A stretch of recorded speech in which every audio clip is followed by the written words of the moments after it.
Asibuyele emuva phansi ngokuhlukumeza insango babebhema kahle omkhulu maybe kanye ngonyaka ugqoka ibheshu nembadada ngidi isiko lami phela amasule bedume ngokuhloniphana nokuphana sahlephulelana inyoni noma kuyijiyane.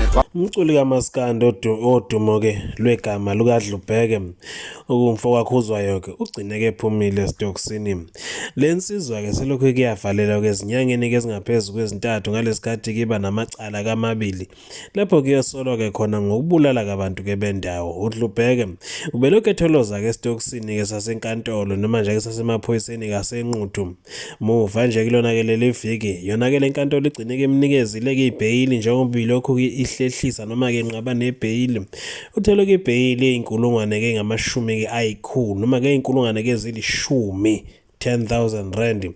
Le nsizwa ke silindeke umhla ka-26 kuMashi kuwona lo nyaka. Izohamba kiye khona ke enkantolo iyosho ukuthi ke ingabe ke amacala ke ayo azoba ke nini futhi ke azoqulelwa ke kuyiphi inkantolo. Phela kuzokhumbuleka ukuthi ke lokakhuzwayo ke wake noma kusolwa ke ngokubulala noma ukuqothula ke ngenhlamvu amanye kamalunga ke njeke lapha komphakathi nokusola ukuthi ke kwabulala. Nakuba ke ngakatholwe necala kuDlubheke njengoba kulindele ukuthi ke avele khona ke enkantolo nokuyilapho ke inkantolo iyobe ke seyiyasho yona ukuthi ke ngabe kunecala yini umfo wakhuzayo noma kakanalo. Kodwa okwamanje kuseyizinsolo njengoba kumphakathi wonke ulindile ukuzuthi ngempela ngabe ke lensizwa iyoduma ke lezingoma ke zayo noma kuyoduma ke lengoma ethi ke ematekisini impi yamatekisi ethi ke baqedile abantu ngabe ngenemba inalo yini icala. Lensizwa phela isanda kukhipha ke iEP yezingoma nje ke lapha ke zine nokuyilapha kunengoma ethi ke Sibali ethi ke awukho umusi kongenamshana.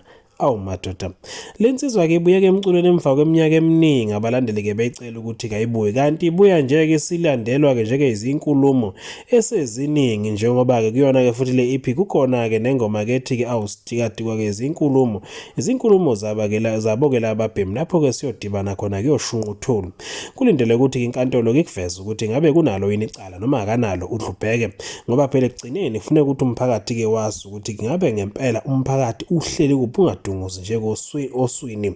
Kufanele ke bazi ukuthi ngabe ke lensizwa nembala yawenza yini lamacala noma ke cha njengoba ke yona ke inkantolo yambopha noma aboshwa ngamaphoyisa ngecala ke lokusolakala ukuthi ke waba ke nesandla ekushoneni noma ke kufeni kwamanye kwamalunga ke omphakathi wakhona ke lapha na ke eNquthu. Insizwa ke lesalwa ngubaba uShobeni Khuzwayo emzala ke kuManxumalo njengoba nje ke lapha ke lensizwa ke nje ke lapha kinekhono ke lesimanga thatha kokubheka yona ke noFalabo bathi ke mababe ke namazwi ke afana kuzokhumbuleka ukuthi ke album kaFalabo edlule abaningi babekhala ngokuthi ke uDlubheke ocula ke le album. Kodwa ke kule album kaDlubheke siphumile njengamanje sekukhona ke futhi asebethi ke uFalabo ocula ke le album.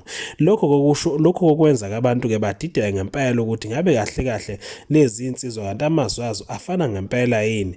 Phela ke uma ngabe uzwalalela vele ungahle kudideke uyedwa kuphela umuntu ongeke adideke umuntu owazi uDlubheke nomuntu ke owazi uFalabo Khuzwayo.